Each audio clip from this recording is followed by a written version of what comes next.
Good morning. Good morning everyone. ഇന്ന് ഞാൻ നിങ്ങളോട് പറയുന്ന ലൈവ് എന്തോന്നറിയാമോ? ജീവിതത്തിൽ നമ്മൾ ചില സാഹചര്യങ്ങളിലൊക്കെ മൗനം പാലിക്കേണ്ടി വരും. എന്ത് ചെയ്യേണ്ടി വരും? നമ്മുടെ ജീവിതത്തിൽ ചില സ്ഥലങ്ങളിലൊക്കെ മൗനം പാലിക്കും. ആ മൗനം പാലിക്കേണ്ട സ്ഥലങ്ങൾ ഏതെല്ലാമാണ്, എവിടാണ് നമ്മൾ മൗനം പാലിക്കേണ്ടത്? അത് കൃത്യമായി നമ്മൾ എന്ത് ചെയ്യണം? മനസ്സിലായോ? അപ്പൊ അത് ഏതൊക്കെ സാഹചര്യങ്ങളാണെന്നാ പറയുന്നത്. ഓക്കെ, കേട്ടോളൂ. ഒന്ന്, ഈ മൗനം പാലിക്കുക എന്ന് പറയുന്നത് ഒരു ഈസി മെത്തേഡ് അല്ല. ആണോ? മൗനം പാലിക്കേണ്ടത് വലിയ പാടാണ്. അവർ പറയും ഇതൊരു ഈസി ആണ് എന്ന്, പക്ഷെ ഭയങ്കര ടഫാ. ഒരു വഴക്കുണ്ടാക്കാനുണ്ടല്ലേ, എളുപ്പം, ഭയങ്കര പാടാ. അപ്പൊ ഐഡിയ കിട്ടിയോ? അപ്പൊ നമ്മൾ മനസ്സിലായിക്കോണം നമ്മുടെ ജീവിതത്തിൽ എങ്ങനെ നമുക്ക് എന്ത് ചെയ്യാൻ പറ്റും?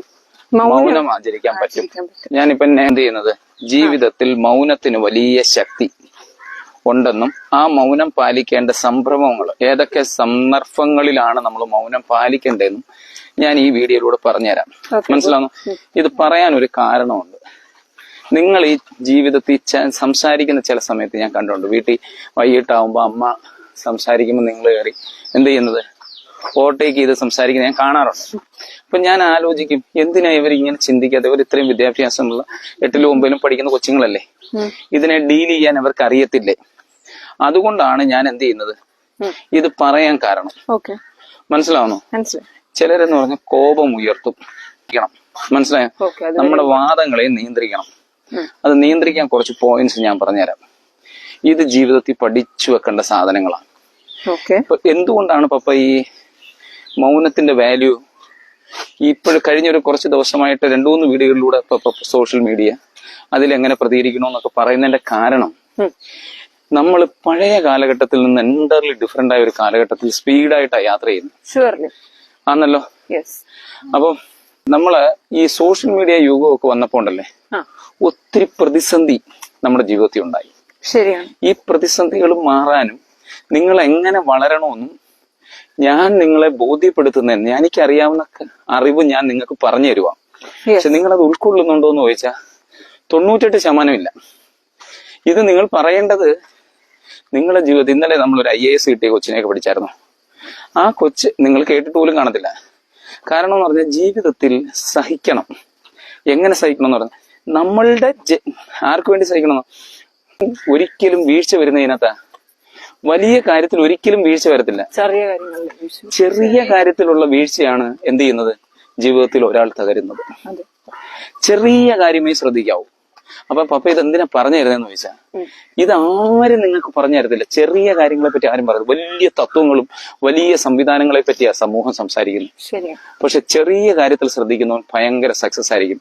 എലോൺ മസ്കിനോട് ചോദിച്ചാൽ എലോൺ മസ്ക് ചെറിയ കാര്യമാണ് ശ്രദ്ധിക്കുന്നത്. മനസ്സിലാവുന്നു? അതെ.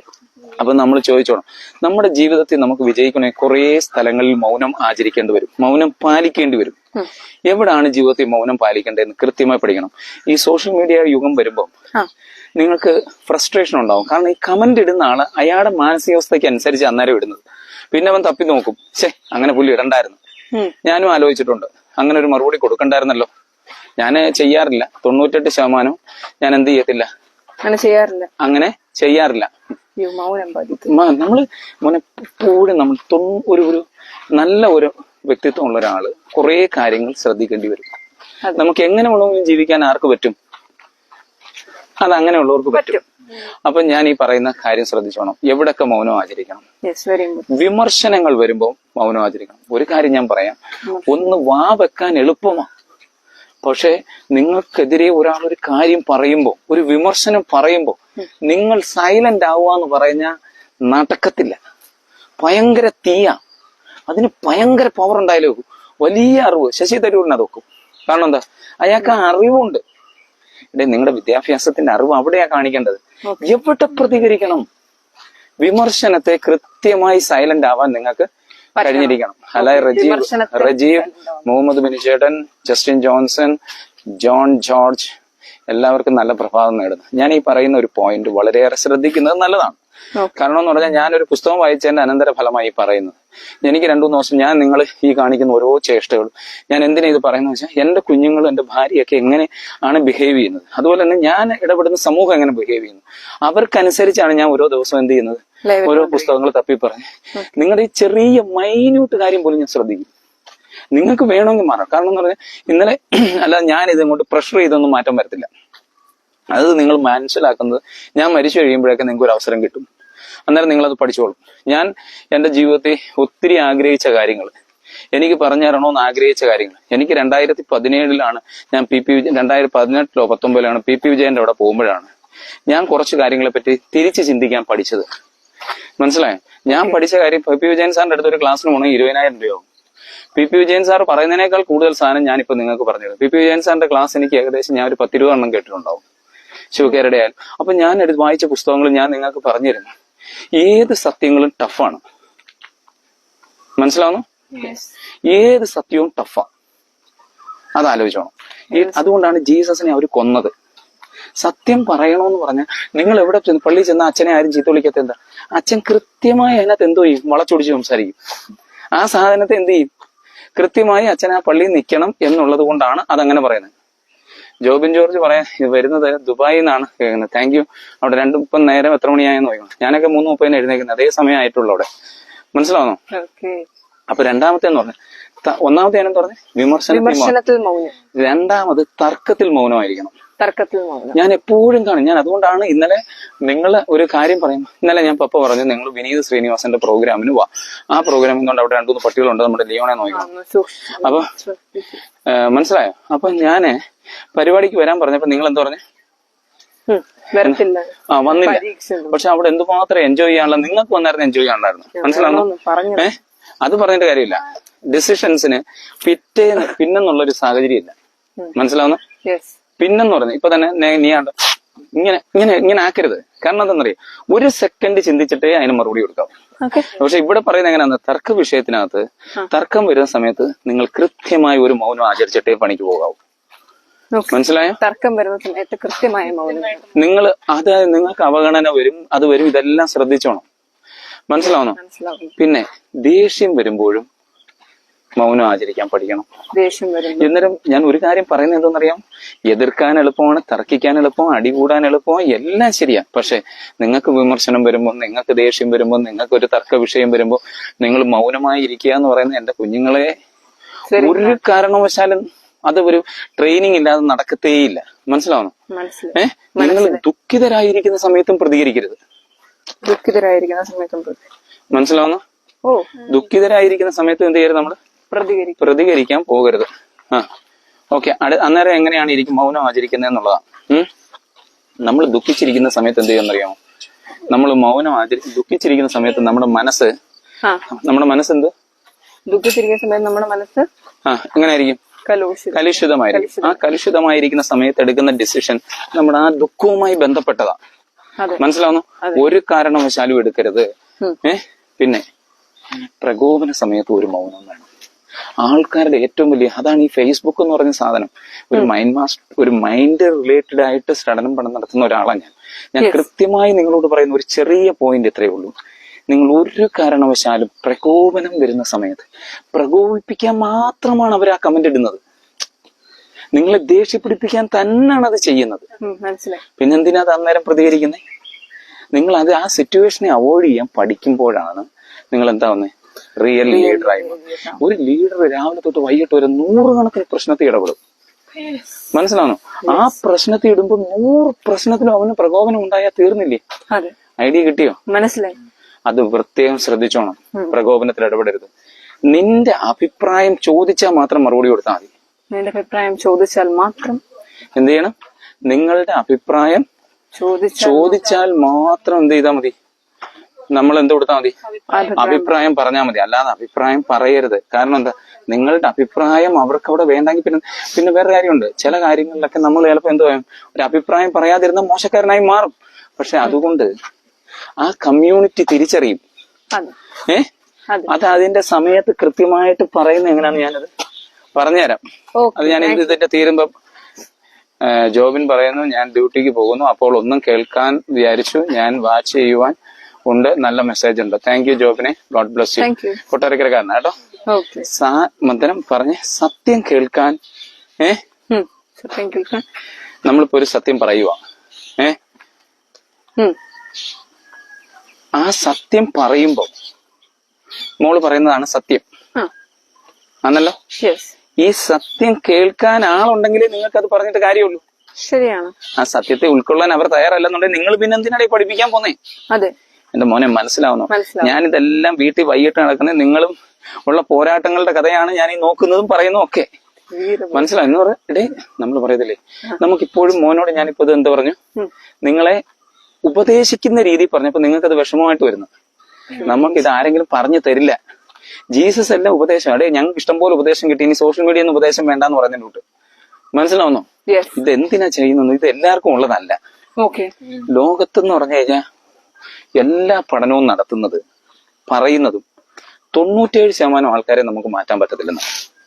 സക്സസ്, അതായത് യഥാർത്ഥ വശത്തിൽ ഉൾക്കൊള്ളുന്ന 3% ആൾക്കാരെ ഉണ്ടാവും. ആ 3% നിങ്ങൾ വരണമെന്നുണ്ടെങ്കിൽ നിങ്ങൾ കഷ്ടപ്പെട്ടേ പറ്റൂ. മനസ്സിലാവുന്നോ? സത്യം കേൾക്കാൻ തയ്യാറാകണം. അങ്ങനെയാണെന്നുണ്ടെങ്കിൽ കുറെ പട്ടികൾ വരുന്നു. ലിയോണെ നോക്കണം. അപ്പം മനസ്സിലാവുന്നു. അപ്പം സത്യം കേൾക്കാൻ തയ്യാറാകണം. കണ്ടോ, ഒബ്സർവേഷൻ കണ്ടോ? കൃത്യമായി നമ്മൾ ഒബ്സർവ് ചെയ്യണം. അല്ലാതെ അവിടെ ചെന്നിട്ട് ഒരു പ്രശ്നത്തെ നിൽക്കരുത്. അപ്പം സാഹചര്യങ്ങൾ നിങ്ങളുടെ നിയന്ത്രണത്തിലല്ലെങ്കിലും നിങ്ങൾ എന്ത് ചെയ്യരുത്.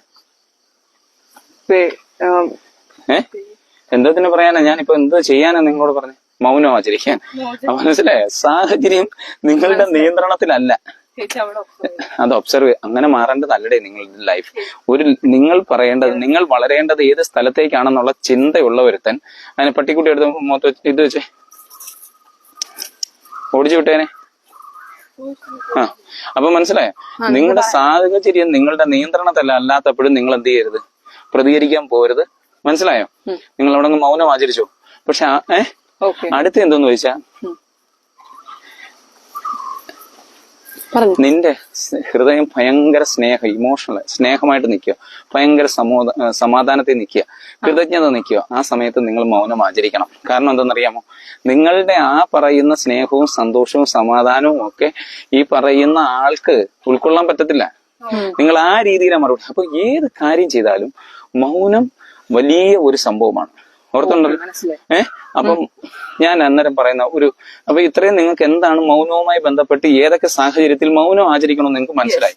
അപ്പൊ നമ്മൾ പഴമയെ പറയുന്ന കേട്ടിട്ടുണ്ട്, മൗനം വിദ്വാനുഭൂഷണം. എന്തോ മൗനം വിദ്വാനുഭൂഷണം. അതെന്തുകൊണ്ടായിരിക്കും അങ്ങനെ പറയുന്നത്? എന്തിനായിരിക്കും മൗനം വിദ്വാനുഭൂഷണം എന്ന് പറയുന്നത്?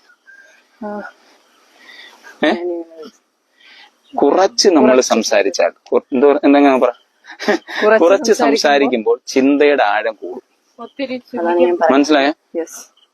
അപ്പൊ മൗനം വിദ്വാന്. അന്നേരം ഇവരെന്ത് ചെയ്യുന്നറിയാമോ? ആ മൗനത്തിൽ നിന്നാണ് കാര്യങ്ങളെ കണ്ടെത്തുന്നത്. മനസ്സിലാവുന്നോ? നമ്മുടെ ഏറ്റവും വലിയ പ്രശ്നം എന്താണ്? നമുക്ക് മൗനമായിട്ട് ഇരിക്കാൻ പറ്റുന്നില്ല. പിന്നെ ഈ മൗനം വിദ്വാനുഭൂഷണം എന്ന് പറയുന്നതെന്ന് പറഞ്ഞാൽ വേറൊരു പോയിന്റ് എന്ന് പറഞ്ഞാൽ അനാവശ്യമായ ഒരു തർക്കം ഒഴിവാക്കാൻ നമ്മൾ ഇതങ്ങ് പഠിച്ചു വെക്കുക. മനസ്സിലായോ? അതിനെ കൊണ്ട് വേറൊരു ഗുണം ഉണ്ടാകുന്നത് എന്തെന്ന് വെച്ചാൽ, നമുക്ക് മറ്റുള്ളവരെ കേൾക്കാനുള്ള ഒരു പഠനം. നമ്മളെ ഏറ്റവും വലിയ പ്രശ്നം നമ്മുടെ സമൂഹത്തിൽ എന്തോന്നറിയാമോ? ഇപ്പം സാധാരണ കൗൺസിലിംഗ് ആണെങ്കിലും നേഹയോട് ഒരു കാര്യം 50 വട്ടം പറയേണ്ടത് കേട്ടോ. നേഹ അങ്ങനെ പറഞ്ഞിട്ട് കാര്യമില്ല. നമ്മൾ എന്ത് സംഭവം എന്നറിയാം? ഇപ്പൊ നേഹയെ നീയേം പറയുമ്പോൾ ഞാൻ കൂടുതൽ സമയത്ത് നേഹയെ പറയും എന്തെങ്കിലും പറയുന്നത്. എന്താ കാര്യം? തീരുമാനം എടുക്കണം. ഞാൻ ലിനി എന്നോട് എന്തെങ്കിലും പറയും, ഞാനാ അതിനകത്ത് ഒഴിഞ്ഞു മാറേണ്ടത്. മനസ്സിലാവുന്നോ? നീയെ ഞാൻ സംബന്ധിച്ചിടത്തോളം നീ അതിനകത്ത് ഉൾക്കൊള്ളുന്നത് ഇച്ചിരി സ്ലോ ആയിട്ടാണെന്ന് എനിക്കറിയാം. അപ്പൊ ഒക്കുന്നവൻ ആദ്യം എന്ത് ചെയ്യണം? അത് അംഗീകരിക്കാൻ പറ്റണം. നീയേം ചെറുതാക്കുമല്ല, ഇയാളെയും ചെറുതാക്കുമല്ല. ഇത് ഞാൻ എന്തുകൊണ്ട് പറയുന്നെന്ന് ചോദിച്ചാൽ, നമ്മൾ മാറണമെന്ന് നമ്മളിലാണ് ആ മാറ്റം വരുന്നത്. മനസ്സിലാവുന്നു? അപ്പൊ മൗനം വിദ്വാനുഭൂഷണം എന്ന് പറഞ്ഞാൽ കൂടുതലായി മറ്റുള്ളവരെ കേൾക്കണം. ആക്ച്വലി എന്തുകൊണ്ട് ഈ കൗൺസിലിംഗ് പോലും വരുന്നേ? എന്തിനാ കൗൺസിൽ ചെയ്യുന്നത്? ഞാൻ എന്തിനാ ഈ രാവിലെ കിടന്ന് കഷ്ടപ്പെട്ട് നിങ്ങളോട് ഇത് പറയുന്നേ? എടേ, നിങ്ങൾ ഇത് ചെയ്യില്ല എന്ന് കൃത്യമായി അറിയാവുന്നതുകൊണ്ടാ. ചെയ്യത്തില്ല. കാരണം എന്താ? ഇത് ചെയ്യണമെന്നുള്ളത് നിങ്ങളെ ഞാൻ ആദ്യം ഇങ്ങനൊക്കെ ഉണ്ടെന്ന് പഠിപ്പിക്കുക. ചെയ്യണമെന്നുണ്ടെങ്കിൽ എന്റെ നേഹ, നിങ്ങളുടെ അലാറം ഞാൻ ശ്രദ്ധിച്ചിട്ടുണ്ട് ദിവസവും. എനിക്ക് തോന്നുന്നു 25 വട്ടം 25 വട്ടം നിങ്ങൾ എന്ത് ചെയ്യും? അലാം വെക്കും. അപ്പൊ 3:33 എഴുന്നേക്കുന്ന ഒരാളാണ് ഞാൻ. എന്നിട്ട് ചില സമയത്ത് അങ്ങ് എന്ത് ചെയ്യും, അവിടെ അങ്ങ് കിടക്കും. കാരണം എന്താ, ചിലപ്പോ അത് വേണ്ട മെഡിറ്റേഷൻ ചെയ്തിട്ട് ഇങ്ങനെ ആലോചിച്ച് അവിടെ നിൽക്കുക. അങ്ങനെയൊക്കെ ചെയ്യുമ്പോൾ ഞാൻ നോക്കുമ്പോൾ നിങ്ങളുടെ ഇതിന്റെ ഈ ഫോണിന്റെ അലാറം ഓഫ് ചെയ്ത് എന്റെ ഊപ്പാട് വരും.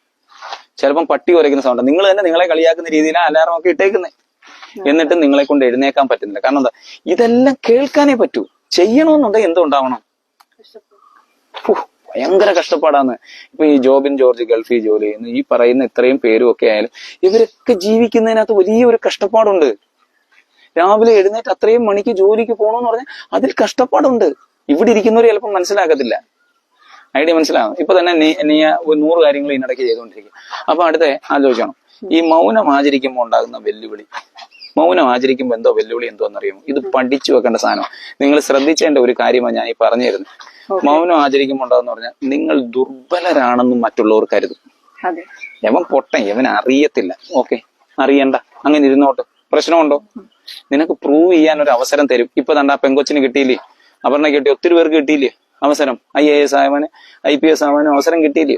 അതിനുവേണ്ടി കാത്തിരിക്കാനല്ല, അതിനുവേണ്ടി വർക്ക് ചെയ്യുമ്പോൾ ഈ അവസരം കൃത്യമായി വന്നോളൂ. ഇരുന്ന് കരഞ്ഞിട്ട് കാര്യമില്ല. കരഞ്ഞാലൊന്നും ഇത് വരത്തില്ല. മനസ്സിലെ വികാരം അടക്കി വെക്കാനുള്ള ബുദ്ധിമുട്ട്. മൗനം ആചരിക്കുമ്പോൾ ഉണ്ടാകുന്ന വെല്ലുവിളിയിൽ ഏറ്റവും പ്രധാനപ്പെട്ട എന്തോ, മനസ്സിലുണ്ടാകുന്ന ഒരു വികാരം ഉണ്ടല്ലോ, ഇപ്പൊ കൈകാര്യം ചെയ്യണം, ഇപ്പൊ മറുപടി പറയണമെന്നുള്ളേ, അതിനെ അടക്കി വെക്കുക എന്ന് പറയുന്നത് ചെറിയ കാര്യമേ അല്ല. മനസ്സിലാവുന്നോ? വികാരം അടക്കി വെക്കുക എന്ന് പറഞ്ഞാൽ വലിയ ബുദ്ധിമുട്ടാണ്. പ്രതികരിക്കണമെന്ന് ഇങ്ങനെ മനസ്സ് പറഞ്ഞോണ്ടിരിക്കടാ, നീ എന്തൊരു പൊട്ടനാടാ നെൽസൺ, നീ പ്രതികരിക്കടാ, നിന്റെ കഴിവ് പ്രകടിപ്പിക്കടാ. എവിടെ? കടത്തിണ്ണയില്. മനസ്സിലാവുന്നോ?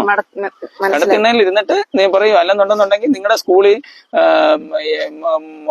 എന്ത് ചെയ്യുന്നു, അത്ര പഠിക്കുന്ന അല്ലെ ടാലന്റഡ് പിള്ളേരില്ല, അവിടെ ഇരുന്നോണ്ട് വലിയ ആളായിക്കൊണ്ടിരിക്കും. ടീച്ചർ പറയും പഠിക്കാന്ന് പറയും. 10ാം ക്ലാസ് വരുമ്പോൾ മറ്റടുത്ത് കോമ്പറ്റീഷൻ കേരളം മൊത്തം വരും, ഏറ്റവും അവസാനമായി പോവുകയും ചെയ്യും. മനസ്സിലാവുന്നോ? പ്രതികരിക്കണമെന്നുള്ള ആന്തരിക പ്രേരണ ഉണ്ടാവും. ആ പ്രേരണ കൺട്രോൾ ചെയ്യാൻ പഠിക്കണം. മനസ്സിലാവുന്നു? പിന്നെ വേറെ എന്തോന്ന് വെച്ചാൽ തെറ്റായി മനസ്സിലാക്കാൻ ഒരു സാധ്യതയുണ്ട്. സത്യമാണ്. നമ്മളിപ്പോ ഒരു കാര്യത്തെ നമ്മൾ പറയുന്നത് അതല്ല സത്യം, എന്നിട്ട് നമ്മളത് കേട്ടോണ്ടിരിക്കുക. അപ്പൊ അത് നമുക്ക് അവിടെ വെച്ചിട്ട് അവരോട് പറയാൻ പറ്റുന്നത്, അത് ഞാൻ മുമ്പേ പറഞ്ഞത്, നിങ്ങൾ സത്യം പറഞ്ഞാലും നിങ്ങൾ പറയുന്ന കാര്യവും കേൾക്കാൻ ആരുണ്ടാവണം? ആളില്ലെങ്കിൽ അവിടെ പറഞ്ഞിട്ട് കാര്യമില്ല. മനസ്സിലായോ? ഇതൊക്കെ എന്തിനാ ഞാൻ പറഞ്ഞിരുന്നതെന്ന് വെച്ചാൽ, നാളെ നിങ്ങൾക്ക് ഇതിനകത്ത് ഒരു ബുദ്ധിമുട്ട് വരാതിരിക്കാൻ വേണ്ടിയാ. മനസ്സിലായോ? സമൂഹത്തിൽ ചിലപ്പോൾ പറയാത്തത് ഇയാളിപ്പം മോളിപ്പം അവിടെ ഒരു അടുത്ത് നിക്കുക. അപ്പൊ മോൾ ആ സമയത്ത് ഒരുത്ത ഏതാണ്ട് പൊട്ടത്തരം ചോദിച്ചു, പറഞ്ഞു. മോൾ എന്ത് ചെയ്തില്ല? പ്രതികരിച്ചില്ല. അപ്പൊ അവൻ വിചാരിക്കും പ്രതികരിച്ചില്ല. പ്രതികരിക്കാതിരുന്നപ്പോ അവന്മാരെന്തോ ചിന്തിക്കും, എവരീ പറയുന്ന കാര്യം സത്യമാണ്. അപ്പൊ യഥാർത്ഥത്തിൽ സത്യമല്ല. മോക്കറിയാം, മോള് മിണ്ടാതിരുന്നത് കൊണ്ട് അതങ്ങ് സത്യമായി മാറുന്നു. മനസ്സിലായോ? ആ ഒരു സാഹചര്യവും ഉണ്ടാവാം. നിങ്ങളെ തെറ്റിദ്ധരിപ്പിക്കപ്പെടാം. അങ്ങനെ പല സാഹചര്യങ്ങൾ ഉണ്ടാവും. നിങ്ങൾ മിണ്ടാതിരുന്നാൽ ഉണ്ടാകുന്ന വെല്ലുവിളികളാണ്. മനസ്സിലായോ? അപ്പൊ ആ ഒരു പ്രതിസന്ധി വരത്തില്ലേ? ആ പ്രതിസന്ധി വരും. മനസ്സിലാവുന്നോ? ആ പ്രതിസന്ധി വരും. അതിനകത്ത് അത് സംഭവം തന്നെയാണ്. അതാണ് ഈ മൗനമായിട്ടിരിക്കുമ്പോൾ ഉണ്ടാകുന്ന വെല്ലുവിളി. നമ്മുടെ ചിലപ്പോൾ സത്യം മറയ്ക്കപ്പെട്ടു പോകും, നമ്മൾ പ്രതികരിക്കാതിരിക്കും. എന്നാലും നമ്മൾ പ്രതികരിച്ചാൽ അതിനേക്കാൾ മോശക്കാരനാകുമെന്നുണ്ടെന്നുണ്ടെങ്കിൽ മിണ്ടാതിരിക്കാനേ പറ്റൂ. മനസ്സിലായോ? അപ്പം നമ്മൾ ചോദിക്കുന്നത്, എങ്ങനെ അങ്ങനെ ചുമ്മാതൊന്നും നിത്യജീവിതത്തിൽ മൗനം പാലിക്കാൻ പറ്റത്തില്ലല്ലോ. അപ്പൊ ഒരു ചോദ്യം, എങ്ങനെ നമുക്ക് ഈ മൗനം അവലംബിക്കാൻ പറ്റും? ഒന്ന്, പ്രതികരിക്കുന്നതിന് മുമ്പ് ഒന്ന് ചിന്തിക്കുക. എന്തോ പ്രതികരിക്കുന്നതിന് മുമ്പ് ഒരു സെക്കൻഡ് ആലോചിക്കുക. ആവശ്യമുള്ളതെന്ന് ഉറപ്പ് വരുമ്പോൾ മാത്രം സംസാരിക്കുക. എന്തോ ആവശ്യമുണ്ടെന്ന് ഉറപ്പ് വരുമ്പോൾ മാത്രം സംസാരിക്കുക. പിന്നെ ഇച്ചിരി സമയം ധ്യാനത്തിന് കണ്ടെത്തണം. ഈ മെഡിറ്റേഷൻ ഭയങ്കരമായി നമ്മുടെ മൈൻഡിനെ ഇത് പ്രതികരിക്കുന്നതിന് സഹായമാക്കി വിടും. മനസ്സിലാവുന്നു? പിന്നെന്ന് പറഞ്ഞു കഴിഞ്ഞാൽ നിങ്ങൾ പറയുന്നത് നിങ്ങൾ പറയുമ്പോൾ എല്ലാരും കേൾക്കണമെന്ന് പറയാം, അവര് പറയുമ്പോൾ കേൾക്കത്തുമില്ലെന്നുണ്ടെ മനസ്സിലാവുന്നോ? അപ്പൊ എന്താ ചെയ്യേണ്ടതെന്നറിയാം, മറ്റുള്ളവരെ കേൾക്കാനും ഇച്ചിരി സമയം കാണണം. മനസ്സിലാവുന്നു? മറ്റുള്ളവരെ കേൾക്കുന്ന ശീലവും കൂടെ ഉണ്ടാക്കണം. പിന്നെ സോഷ്യൽ മീഡിയയിൽ ആവശ്യമില്ലാത്തടത്ത് പ്രതികരിക്കരുത്. അതുകൊണ്ടാണ് സോഷ്യൽ മീഡിയ ഭയങ്കര സൈക്കോളജി സാധനമാണ്.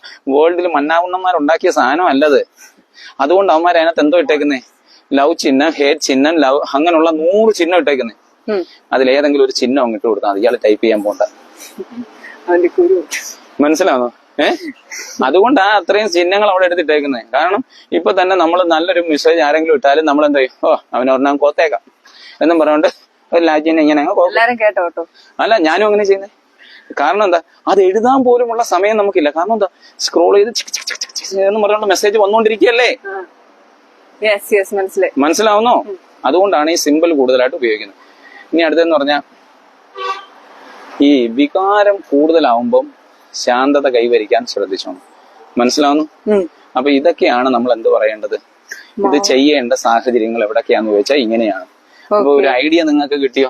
കിട്ടി. ഇനിയിപ്പോ എന്ന് പറഞ്ഞു കഴിഞ്ഞാൽ പപ്പ ഒരു കാര്യം പറയുന്നത്, മൗനമാണ് ഏറ്റവും വലിയൊരു അറിവ്. എന്ത് മൗനമാണ് ഏറ്റവും വലിയ അറിവ്? അതങ്ങ് പഠിക്കും.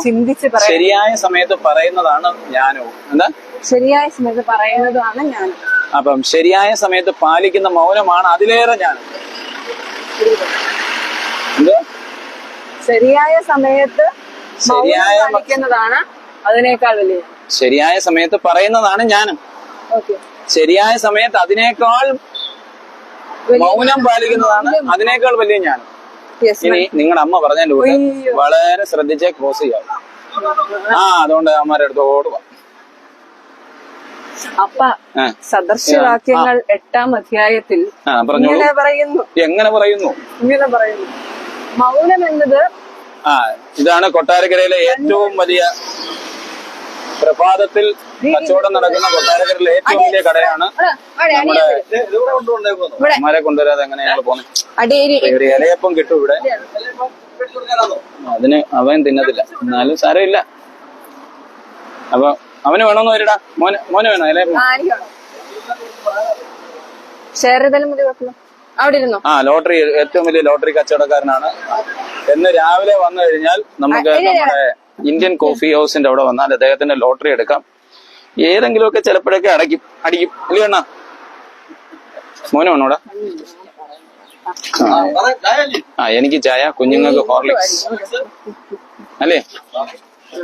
ആദ്യം പഠിക്കേണ്ടത് എവിടെ മൗനമായിരിക്കും, മിണ്ടാതിരിക്കാൻ പഠിക്കും. മനസ്സിലായ? മിണ്ടാതിരിക്കുന്നത് ഏറ്റവും വലിയ ജ്ഞാനം. പറയാൻ പറ്റുന്നത് അറിവ്. എന്ന് വെച്ചാൽ ബുദ്ധന്റെ അടുത്ത് അർജുനൻ എന്ന് പറയുന്ന ഒരു ചെറുക്കൻ പോകുന്നുണ്ട്. അവന്റെ ജീവിതത്തിൽ എന്നും അങ്ങ് പ്രശ്നങ്ങളാണ്. അപ്പൊ എന്ത് പ്രശ്നമെന്ന് അന്വേഷിച്ച് ഈ പ്രശ്നം മാറണം. അപ്പൊ പറഞ്ഞു ബുദ്ധൻ അതിനടുത്തുണ്ട്. ബുദ്ധന്റെ അടുത്ത് പോയിട്ട് എന്ത് ചെയ്യാം? കൈകടി. ബുദ്ധന്റെ അടുത്ത് പോയിട്ട് എങ്ങനെ സമാധാനത്തോടെ ജീവിക്കാം, അല്ലെന്നുണ്ടെങ്കിൽ തന്റെ പ്രശ്നങ്ങൾ എങ്ങനെ മാറ്റാമെന്ന് പറഞ്ഞുകൊണ്ട് കഴിയത്തില്ലേ? കുഞ്ഞിനെ ശർക്കര ഇഷ്ടമാണ്. ഓക്കെ. അങ്ങനെ ബുദ്ധന്റെ അടുത്ത് പോയിട്ട് ഇങ്ങനെ ബുദ്ധൻ പറഞ്ഞു, നീ എന്റെ കൂടെ അല്പനേരം കുറച്ച് ദിവസം നടക്കാൻ പറഞ്ഞു, കാര്യങ്ങളൊക്കെ കണ്ടും കേട്ട് നടക്കാം. അപ്പൊ അയാൾ പറയുന്ന പോയിന്റുകളാണ്: ഒന്ന്, നിശബ്ദമായിട്ട് പ്രകോപനം വരുമ്പോ നിശബ്ദനാകുക. എന്താ? 2, നിങ്ങൾക്ക് സന്തോഷം വരുമ്പോ നിശബ്ദനാകുക. അതായത് ഇമോഷൻ വരുന്ന കരച്ചിൽ വന്നാലും എന്ത്. അപ്പൊ എപ്പോഴും നമ്മൾ ഇതിന്റെ അൾട്ടിമേറ്റ് ആയിട്ട് പറയുന്ന ഒരു സാധനം ഇത്രയേ ഉള്ളൂ. ആ കഥ പറഞ്ഞ് തീർക്കാനുള്ള സമയം ഇല്ലാത്തതുകൊണ്ടാണ് ഞാൻ ആ പോയിന്റ്. 10 ദിവസം നടന്നു 10 കാര്യം ബുദ്ധൻ പഠിപ്പിച്ചു. അതായത് ഒരാൾ കടത്തിനായിരുന്നു എന്ത് കാര്യം അങ്ങ് പറയുന്നു,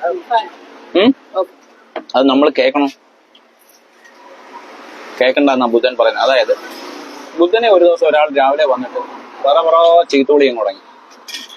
നീ എന്റെ മതം നശിപ്പിക്കൂടാ, അതാന്നോടാ, മതത്തിനെതിരെ പ്രവർത്തിക്കൂടാ എന്നുള്ള വലിയ ചോദ്യങ്ങളും കേട്ടോ. അപ്പം അവൻ ചോദിച്ചു, ഈ ബുദ്ധൻ ഇതൊന്നും ശ്രദ്ധിക്കാതെ അങ്ങിരിക്കുക. അവൻ അങ്ങ് ചീത്ത വിളിച്ച് അവസാനം വരെ അങ്ങ് വിളിച്ച് അവസാനം ബുദ്ധൻ പറഞ്ഞു, എനിക്ക് പോകാൻ സമയമായി, നീ തന്ന ഒരു സമ്മാനവും ഞാൻ മേടിച്ചിട്ടില്ല. അപ്പൊ ഈ സമ്മാനം ഞാൻ നിന്റെ മേടിച്ചിട്ട് നീ പറഞ്ഞ ചീത്ത ഒന്നും ഞാൻ എന്ത് ചെയ്തിട്ടില്ല, ഉൾക്കൊണ്ടിട്ടില്ല. കല്യാണമോ പോ.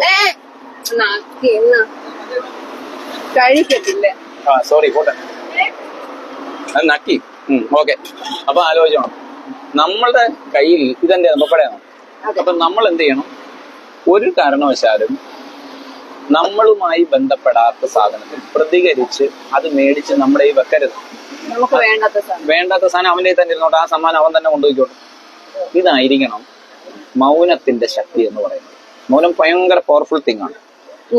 ഞാനൊരു വാക്യം പറഞ്ഞില്ലായിരുന്നു സദസ്വാസം. ഒന്ന് പറ. രണ്ട് തരത്തിലുള്ള മൗനികളുണ്ട്. ഒന്ന് അറിവില്ലാഞ്ഞിട്ട് മൗനമാകുന്നവനും, രണ്ട് അറിവുണ്ടായിട്ട് മൗനമാകുന്നവനും. അപ്പൊ അറിവുള്ള മൗനിയാകാനാണ് നമ്മൾ ഓരോരുത്തരും ശ്രമിക്കേണ്ടത്. കഥ പറയുവാണെങ്കിൽ ഞാനിപ്പോ ഒരു പുസ്തകത്തിൽ വായിച്ച പപ്പ എനിക്കൊരിക്കൽ പറഞ്ഞു തന്ന ഒരു കഥ ഞാൻ ഇവിടെ പറയാൻ ആഗ്രഹിക്കുന്നു. ഇപ്പൊ ഒരു കോൺഫറൻസിൽ എല്ലാവരും ഇരിക്കുകയാണ്. എല്ലാവരും അവരുടെ ആശയം എക്സ്പ്രസ് ചെയ്യുമ്പോൾ ഒരു പ്രധാനപ്പെട്ട ആള് മാത്രം അവിടെ സൈഡിൽ മാറിയിരിക്കുന്നു. ലാസ്റ്റ് എല്ലാവരുടെയും അഭിപ്രായം കഴിഞ്ഞിട്ട് അവസാനം അദ്ദേഹം എഴുന്നേറ്റ് അഭിപ്രായം പറഞ്ഞു.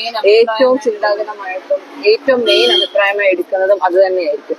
അപ്പൊ ശൂന്യത ഒരിക്കലും അറിവില്ലായ്മയല്ല, മറിച്ച് അത് അറിവിന്റെ ഇതാണ്. Thank you. God bless you. പറഞ്ഞ എല്ലാ കാര്യങ്ങളെയും ഉൾക്കൊണ്ടിരിക്കുന്നു. പപ്പ താങ്ക് യു. നമ്മുടെ കൊട്ടാരക്കരയിലാട്ടോ.